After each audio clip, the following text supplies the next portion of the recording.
Almost 2 decades ago now, Connecticut was all abuzz about the New England Patriots, not because they were headed to the big game, but because we thought they were headed to Connecticut.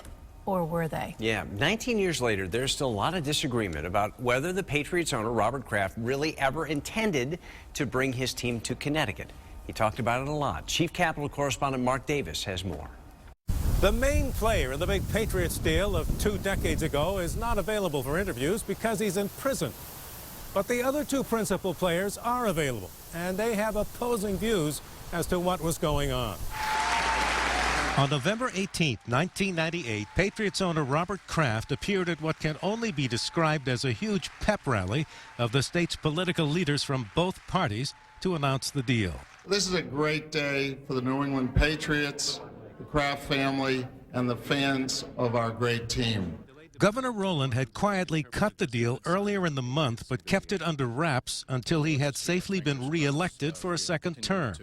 It called for the state to bankroll close to $1 billion to develop a state-of-the-art football stadium along the river at the junction of I-91 and I-84 in Hartford. Less than a month later, the legislature rubber-stamped the plan in a special session by a bipartisan margin of 2-1. Hartford attorney Tom Ritter was the Speaker of the Connecticut House and remains convinced the deal was real and doable because Boston was out of the picture. Boston had given up. Okay, I talked to the Speaker there, Tom Fitter, a very close friend of mine, who actually hated Robert Kraft, but he said, be my guest. The deal hinged on moving a huge steam and water cooling plant that supplied heat and air conditioning to the majority of the largest buildings in the city. Only when you come down here underneath the steam plant, you begin to realize what a mammoth undertaking it is. Plus environmental cleanup of the land.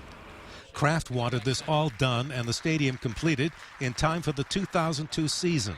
Kraft made all kinds of coming to Connecticut public relations moves for months, including looking to buy a home.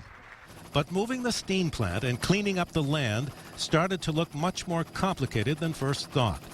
Ritter says that's when Boston had a change of heart. When we started failing to live up to our end of the obligations, Boston got a second wind. At the end of April 1999, Kraft suddenly pulled the plug on the deal. And, you should pardon the expression, deflating everyone's euphoria, got the one he wanted in Foxborough. State Tax Commissioner Kevin Sullivan was the leader in the Senate then and now says he's not proud of the Pats deal. Looking back, I think people were afraid to say no, and they were afraid to ask questions because it looked like you weren't being enthusiastic. It looked like you weren't being a good sport. This is a setback. There's no question about that. Governor Rowland announced he was now officially a New York Jets fan. Kraft played the state of Connecticut in order to leverage his position in Boston, where he was always going to be. It was just a question of when they would write a bigger check and give him the benefits he wanted. I know I'm in the minority, but I was very close to this, and I've always been very clear that I think it could have happened. I think we're absolutely better off. I think we would be paying for this thing right now.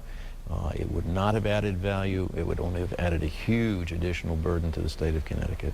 The steam plant remains, and the Connecticut Convention Center, Hotel, Connecticut Science Center complex is on the site. It cost about $1 billion, and Connecticut citizens are still paying for it. In Hartford, Mark Davis, News 8. Mark says the Kraft family has always said they did have every intention of moving the team without any intention of leverage. On the one condition that the site could be ready and construction completed in time to play football at the start of the 2002 season. But alas, it was never to be.